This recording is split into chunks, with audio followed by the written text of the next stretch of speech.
Capítulo 14. El trabajo en Nueva York. Ahora paso a hacer un recuento de mis propias experiencias hasta la fecha. Un poco de historia. En el 1935 estaba yo como explorador en el condado de Rensselaer, en Nueva York, separado de Albany por el Hudson. Nuestro éxito nos favorecía y podíamos quedarnos allí por un tiempo. Supimos, los de mi grupo, que el siervo de la compañía radicado en Albany era un hombre de carácter y un antiguo estudiante de la Biblia que no se dejaba mandar por la sociedad. Juzgábamos que era igual que si fuese patinando en una costra de hielo bien delgada. Yo quería saber en qué pararía este asunto y observaba desde mi lugar las maniobras de las fuerzas siniestras de la teocracia. Me preguntaba a quién iban a escoger para darle al siervo el golpe de gracia y esperaba no ser yo el enviado para tal misión. Un día apareció en escena un anciano del departamento de servicio, pero ya retirado y pensionado, y que podía emplear todo su tiempo en el deseado propósito de eliminar al rebelde. El caso era delicado y había que irse con tiento. Para esta tarea era mejor un viejo, y así lo sabían en Brooklyn, pues no reemplazaban a los viejos por jóvenes como lo habíamos practicado en Alemania. Desde luego hubo fricción entre los dos. La sociedad daba preferencia al nuevo enviado y se notaba sin dificultad quién era el más favorecido. Nosotros recibimos órdenes de cooperar con el hombre para desalojar al otro y cumplimos con esa disposición. Pronto se vio obligado a renunciar a aquel anciano individualista y pusieron en su lugar a un esclavo de la teocracia. No hay tal infalibilidad. En el año 1936 hice preparativos para irme de nuevo a la Georgia, como encargado del territorio a donde me mandaban, aunque no era de mi gusto. De pronto me llamaron de Bethel y me dieron órdenes de quedarme en Nueva York, Manhattan, como siervo. Eso me gustaba más que irme al sur, y desde luego acepté el puesto. Mi obediencia les hizo creer que yo era uno de los suyos, un esclavo, y me llamaron a fin de ofrecerme un ascenso. Yo me zafé al punto porque eso no me agradaba y desde ese día me miraron con ojos malos.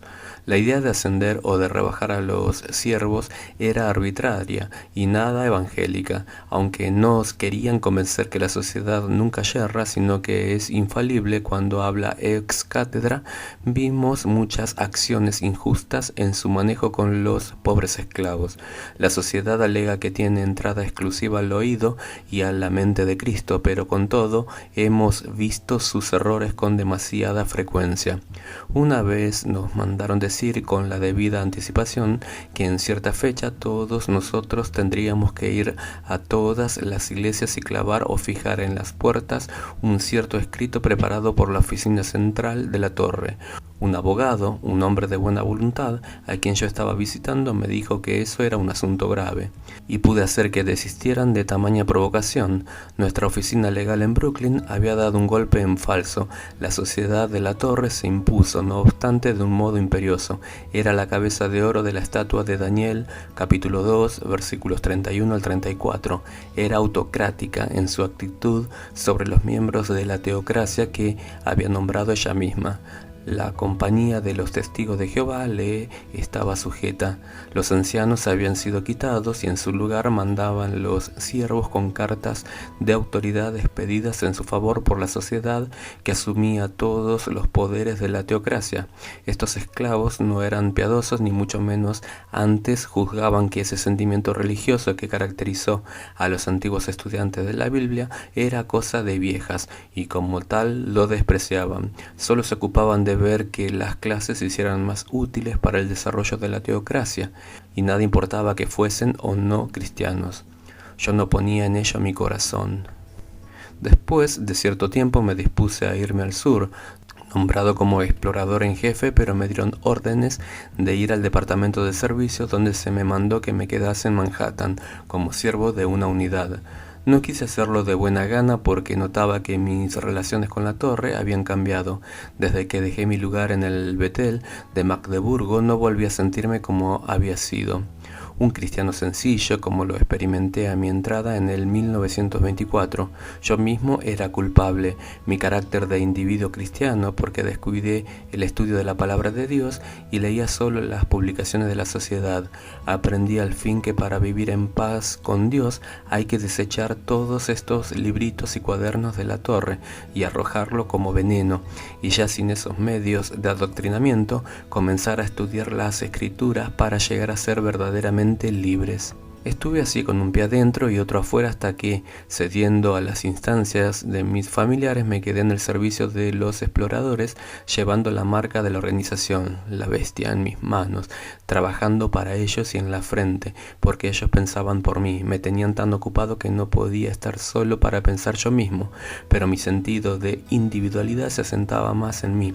Si llegaba a hallarme libre del ajetreo y del tan a que vivía sujeto, volvía a sentirme individuo y me sustraía al papel de pieza de una maquinaria que marcha al empuje del que la maneja a su antojo.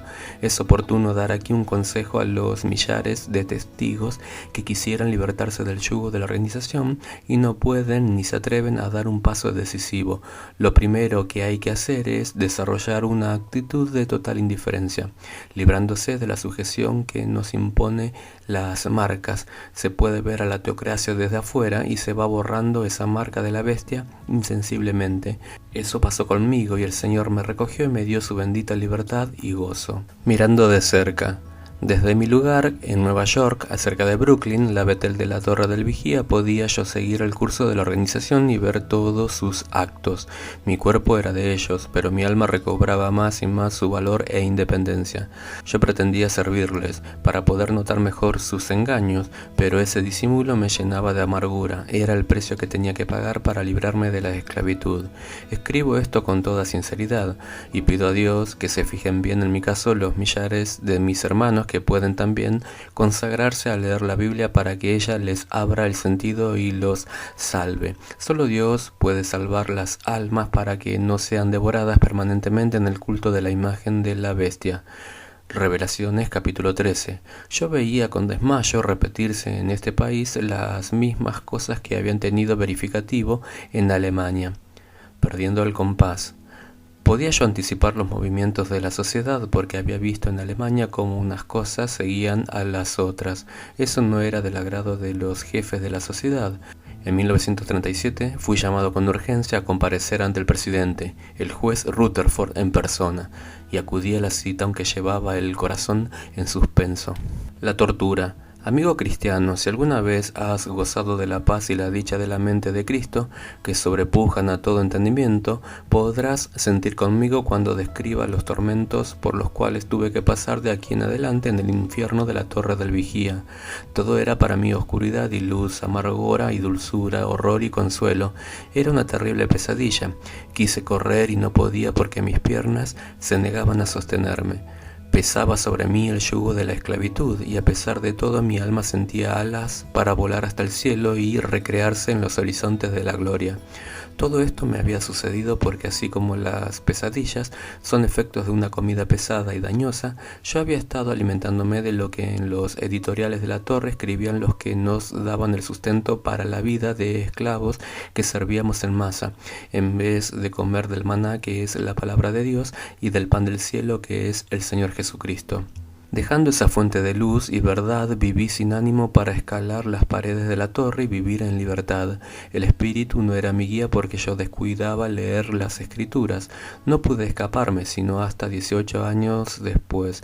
Tanto así duró la lucha. Yo era cristiano, sí, pero muy débil porque descuidé el sublime alimento que podía darme la vida.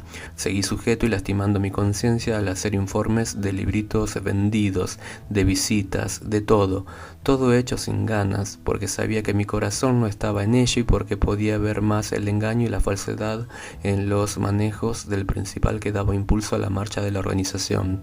En la entrevista con el juez me dijo sin titubeos: queremos que usted se venga aquí con nosotros a Betel. Por dentro sentí repulsión. Me decía una voz: no aceptes, y quise gritar: no, pero me faltaron las fuerzas. Acepté y vine a quedar sujeto como lo había estado en Berlín. Seguía en la esclavitud. Pronto descubrí que había un sistema de espionaje y que no era libre en mis movimientos. Todos desconfiaban de mí y yo desconfiaba de ellos. Después de la convención de Ohio me nombraron siervo en jefe, encargado de la zona del noreste de Ohio y noroeste de Pensilvania. Fui en lugar de un siervo que no había promovido dificultades ni escándalos, de los cuales siempre sacábamos provecho y se esperaba de mí que yo lo hiciera.